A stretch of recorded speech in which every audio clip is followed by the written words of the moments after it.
¿Qué tal? ¿Cómo les va? Estamos nuevamente aquí en nuestro programa, en ¿Qué creen los que creen? Y nuevamente con Monseñor Jorge Casareto vamos a tratar de dilucidar un tema que suena bastante complejo, por lo menos en el título, ¿no? Vamos a hablar de la primacía del diálogo y de los consensos. Bueno, es un tema que roza la política, pero vamos a tratarlo de un punto de vista más religioso, por decir así. Bueno, muy bien. Vamos a ver cómo podemos avanzar.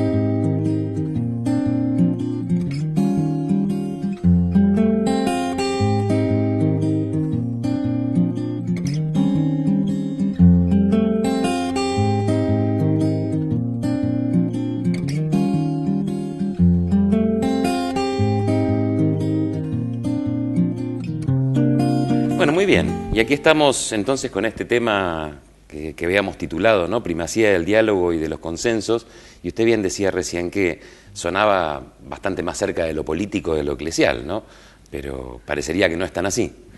Bueno, a ver, primero ver si la Iglesia como tal tiene o no que intervenir en estas cuestiones que hacen a la vida social de un país, ¿no?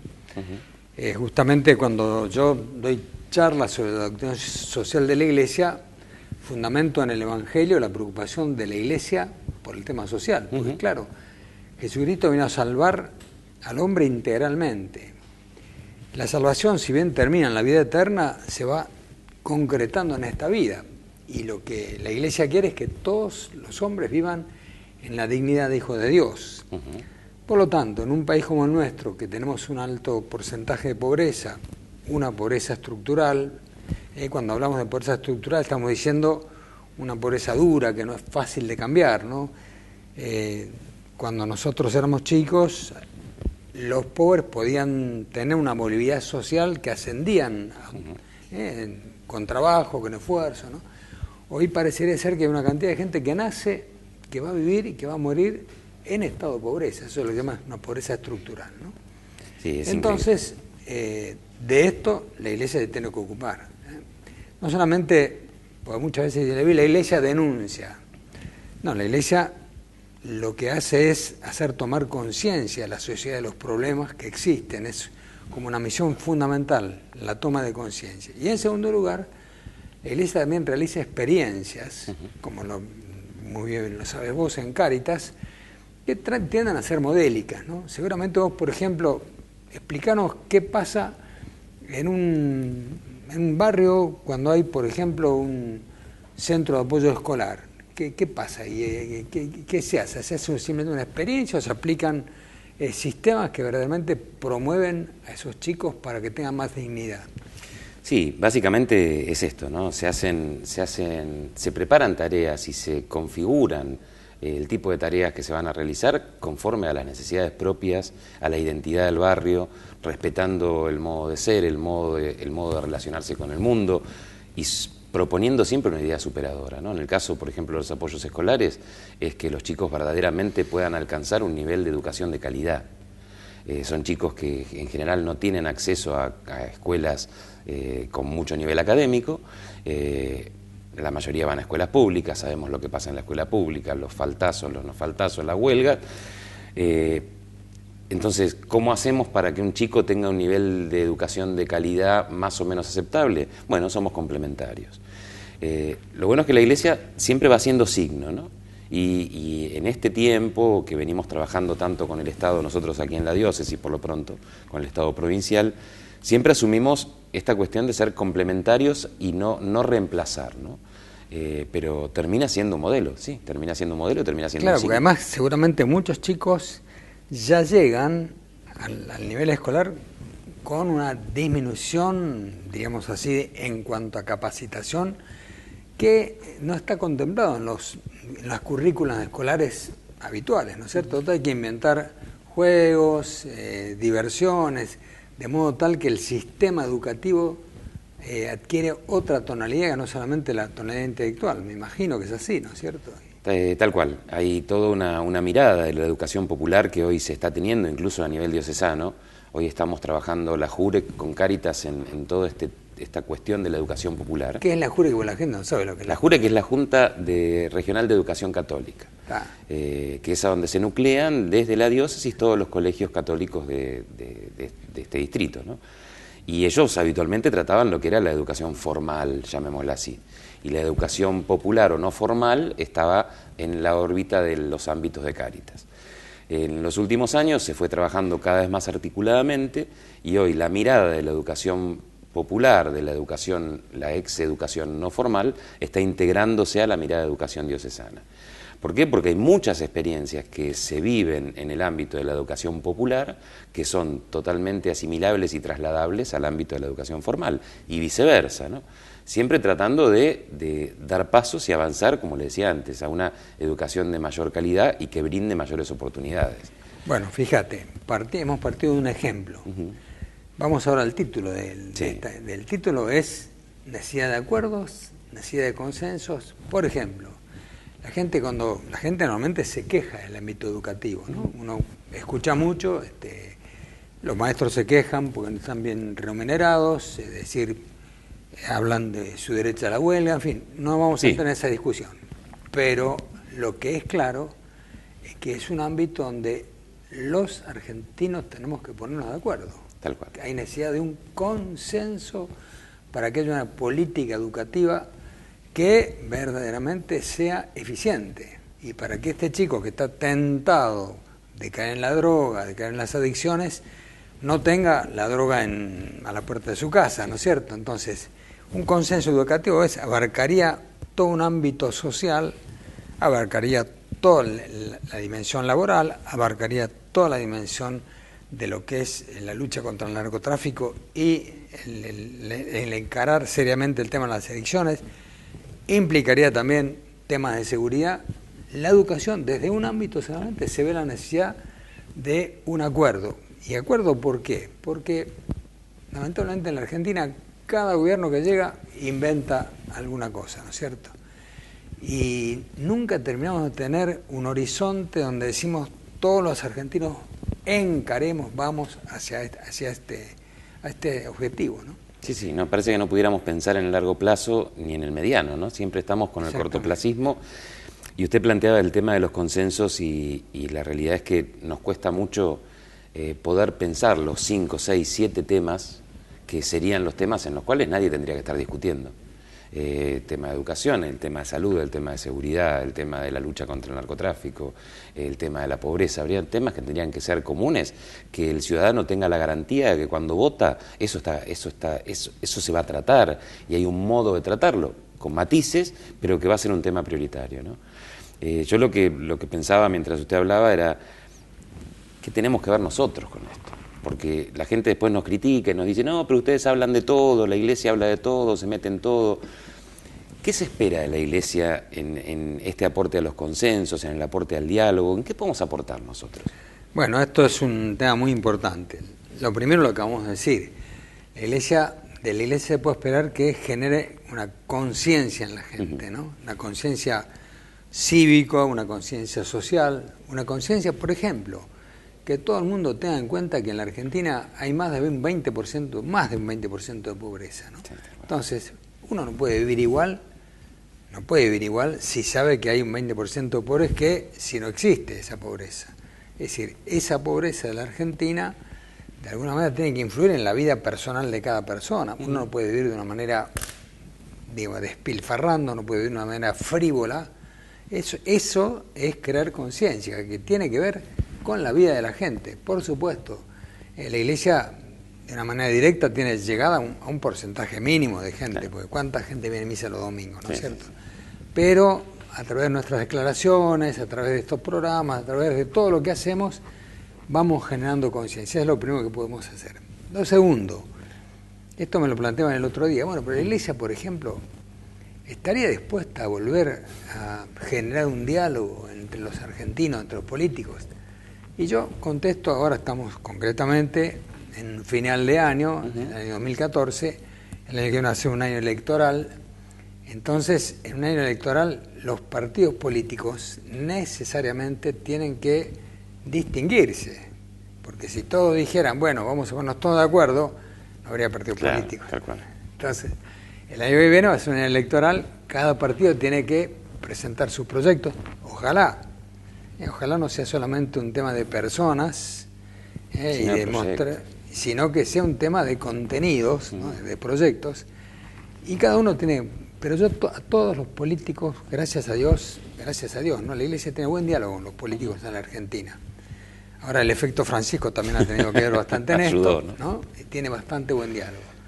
Entonces yo les digo, muy bien, ahora tienen que distinguirse, está bien, distínganse, pero pongan en lo que podríamos decir las propuestas que el que llegue va a convocar al resto a un diálogo y una búsqueda de consenso, porque esto es absolutamente imprescindible.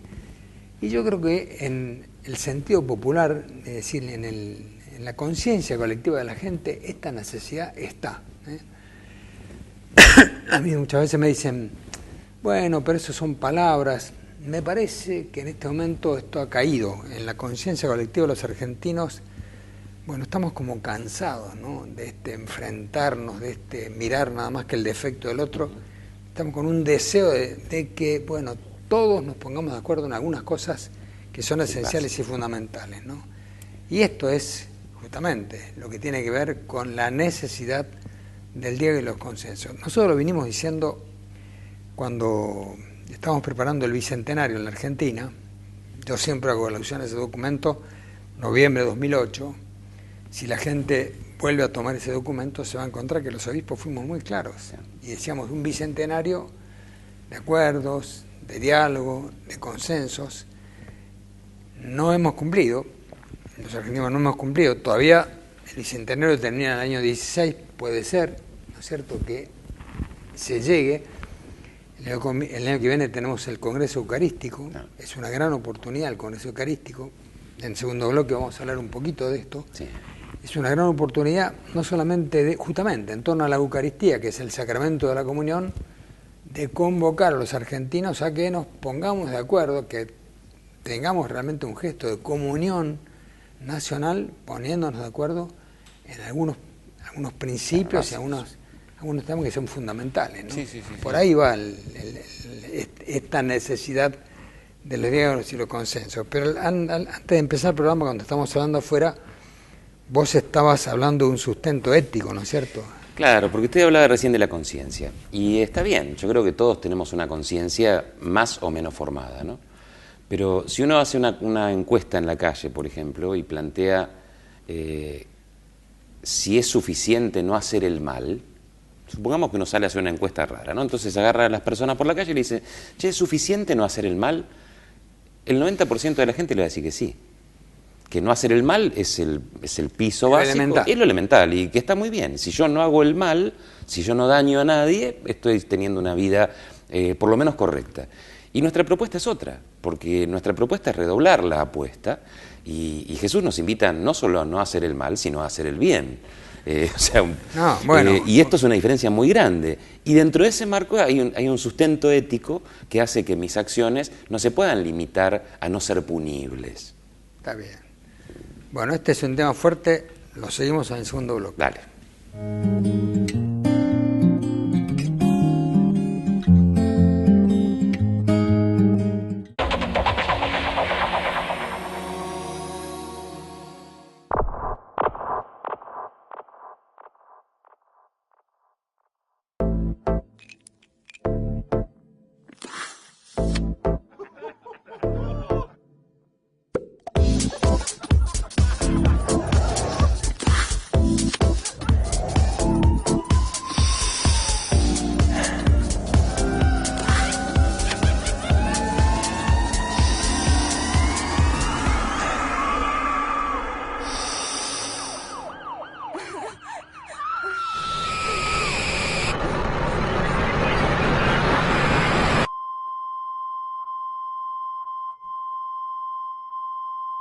Entrar en las drogas es fácil, pero salir es mucho más difícil. Decí no al consumo de drogas. Para ayuda y más información, entra en www.reddevida.org.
acá estoy anotando, porque Monseñor habló recién del Congreso Eucarístico, me lo guardo para dentro de un ratito, y retomamos un poco lo que terminamos el bloque anterior, ¿no? Esto de qué nos pasa con la formación de las conciencias, de la construcción de una ética, porque claramente a medida que va pasando el tiempo y que se va visualizando cada vez más cómo nos comportamos como clase dirigente, como empresarios. El otro día hubo una encuesta en Mendoza, creo que fue, que un porcentaje altísimo, creo que era el 48% de los empresarios planteaban que o estaban de acuerdo o en alguna oportunidad estarían de acuerdo con las coimas, ¿no? Con el pagar coimas y el bancar coimas. Entonces uno dice, la clase dirigente, ¿son los políticos únicamente? ¿Son los políticos más la iglesia, más los empresarios, más...? Tenemos una crisis ética. Yo lo que percibo y lo que voy viendo es que si tuviera que haber un acuerdo, un primer acuerdo sería, como dijo aquel gremialista aquella vez, ¿se acuerdan? Dejemos de robar por unos cuantos años y se terminan los problemas en la Argentina. Entonces, nosotros en este caso, en el caso de apuntar hacia la búsqueda de un acuerdo ético, podríamos tener un lugar muy importante. Yo creo que eso sería fundamental, y el papel de la Iglesia, jugar en eso es, no solamente de Iglesia, sino de todo el orden religioso, ¿no? Porque también tenemos otras iglesias que ecuménicamente se prestarían a generar una especie como de plafón y decir, bueno, hay unos ciertos principios éticos que son fundamentales para la construcción de un país. Pues fíjate que en muchos países de América Latina se están tomando medidas muy serias en toda esta dimensión de la corrupción, sí, ¿no? Sí. Nosotros parece que no nos hubiera llegado todavía el momento de que desde los gobiernos se encare esto de una manera mucho más eficiente y mucho más eficaz, ¿no es cierto? Pero como vos decís, un planteo ético es la base para cualquier acuerdo que podamos llevarlo adelante de cualquier otro tema, ¿no es cierto? No podemos avanzar, sino yo el otro día soñaba, ¿no? Uno a veces sueña despierto. Yo soñaba con una especie de CONADEP de la corrupción. No sé si lo escuché por ahí o si vino... Sí, se habla. Una CONADEP de la corrupción. Y yo decía, qué lindo sería tener candidatos que dijeran, y se lo propongo, capaz que algún candidato lo toma, pero decir, bueno, mira, el primer problema, el prioritario es este. Tenemos que terminar con la corrupción. Y si yo voy preso, llamo de vuelta a elecciones. Si me toca a mí ir preso, llamo de vuelta a elecciones. Hasta que no refundemos nosotros nuestra sociedad sobre los principios éticos que son superadores de lo correcto, porque no alcanza a hacer las cosas correctas, porque la pobreza no se termina. Claro. Porque si yo te sigo pagando lo que dice el sindicato o lo que logró negociar, y yo sé que vos sos pobre y que no salís de la pobreza trabajando, esto no tiene fin. ¿Estoy haciendo lo correcto? Sí.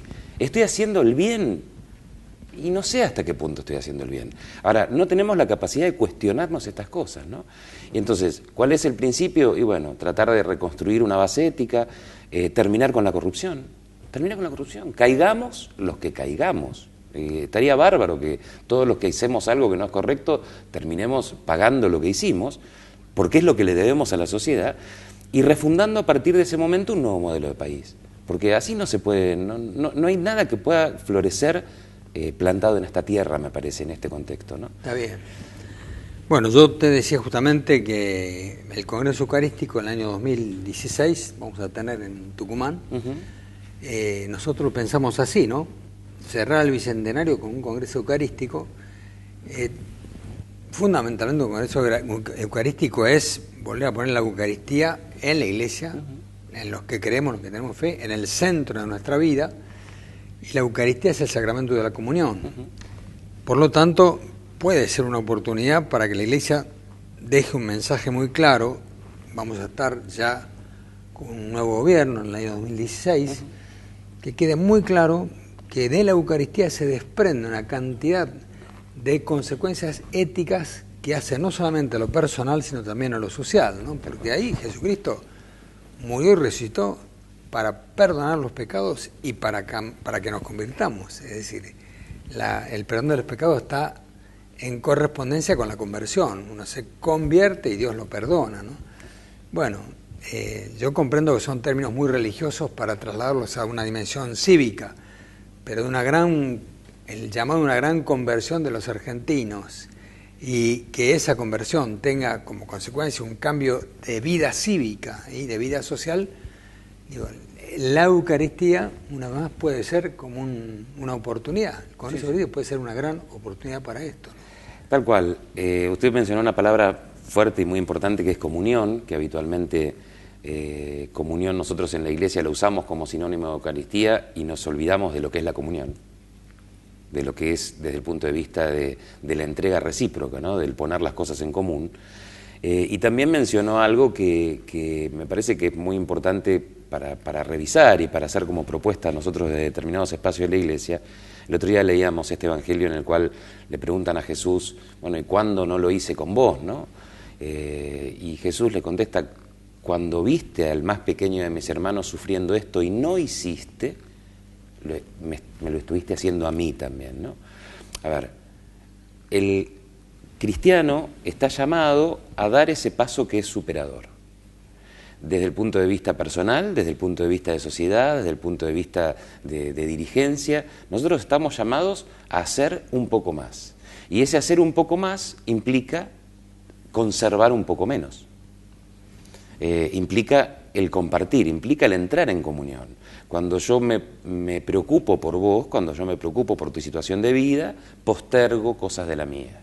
Cuando yo me ocupo de tu bienestar, sacrifico parte del mío. No cuando hago lo correcto nada más, cuando lo pongo en palabra, lo pongo en gesto, ¿no? Y a mí me parece que a partir de la comunión, a partir del Congreso Eucarístico, si nosotros nos transformamos en lo que comemos y vamos invitando a otros a transformarse en lo que comen, tenemos oportunidad de empezar o ser la semilla de este cambio ético, ¿no? Fíjate cuántas palabras que son como un sinónimo, porque empezamos diálogo. Sí. La Eucaristía es, de alguna manera, Jesús cuando instituye la Eucaristía dialoga con sus apóstoles, les dice, les promete que Él va a estar siempre con ellos hasta el fin del mundo, presente, y va a estar presente en la Eucaristía para que dialoguemos con Él. La palabra consenso, hemos hablado de consenso, lo llama a los apóstoles a consensuar, o sea, coincidir en Él, en Claro. Jesucristo. Hemos hablado también de proyecto, lo que el cristianismo plantea es un proyecto de vida, es una vida con sentido, ¿no es cierto? Todos estos sinónimos que tienen un fundamento religioso. Vos mismo dijiste la palabra comunión, cuando dice se toma la comunión. Sí. En realidad se toma Jesucristo. Se toma Jesucristo. Se toma Jesucristo, pero Jesucristo es sinónimo de comunión. Claro. Es decir, realmente, ¿por qué se dice comunión? Porque cuando Jesucristo entra en uno fortalece la comunión con Dios e inmediatamente es enviado por Dios a generar la comunión con los hermanos, Claro. ¿no? Bueno, nosotros tenemos este sacramento que es todo un signo de lo que debería ser la vida, ¿no? Porque muchas veces también se aíslan los signos religiosos de lo que es la vida cotidiana, ¿no es cierto? Vos lo has dicho antes también. Tal cual. Bueno, un congreso eucarístico es como una gran llamada a los argentinos, a aquellos que tenemos fe en la Eucaristía, a fortalecer nuestra fe con Jesucristo en la Eucaristía. Pero va a ser también como un envío a todos los que tenemos fe para que construyamos un mundo mucho más comunional, una Argentina mucho más comunional. Por eso creo que va a ser una gran oportunidad. No es que con esto tengamos que estar esperando el año 2016, ¿no? Yo como cuando te comentaba antes, cuando hablo con los partidos políticos, les digo, miren, está bien, ahora presenten ustedes sus diferencias para que la gente vea y tenga oportunidad de elegir, pero esta idea comunional de los argentinos tiene que estar en la base de cualquier proyecto político, ¿no? Sí.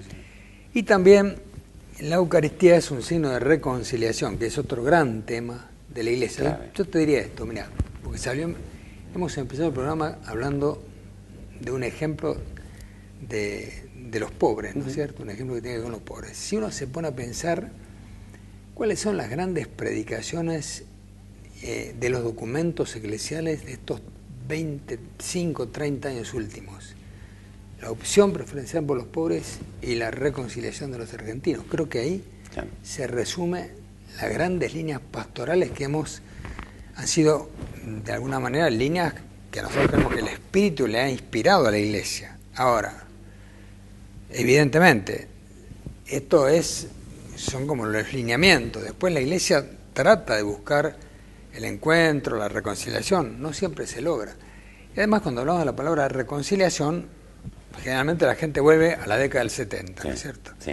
Y la reconciliación también abarcará eso, pero es que los derechos humanos, todos los derechos humanos, sean vigentes, ¿no? El derecho que tiene un niño a ser una persona digna, el derecho que tiene una mujer a ser una mujer digna, una buena madre, todo lo que tiene que ver con los derechos humanos, de alguna manera tiene que ver con la reconciliación de los argentinos. Sí. Pues reconciliarnos es reconciliarnos con los derechos y estar dispuestos también a cumplir con los deberes que tenemos, ¿no? Bueno, como nos están anunciando que en 2 minutos tenemos el cierre, no, todavía vos podés hacer un cierre de todo esto. Me decía, recién nombraba los derechos humanos y me pareció muy buen el cierre, asociando esto de un nunca más, ¿no?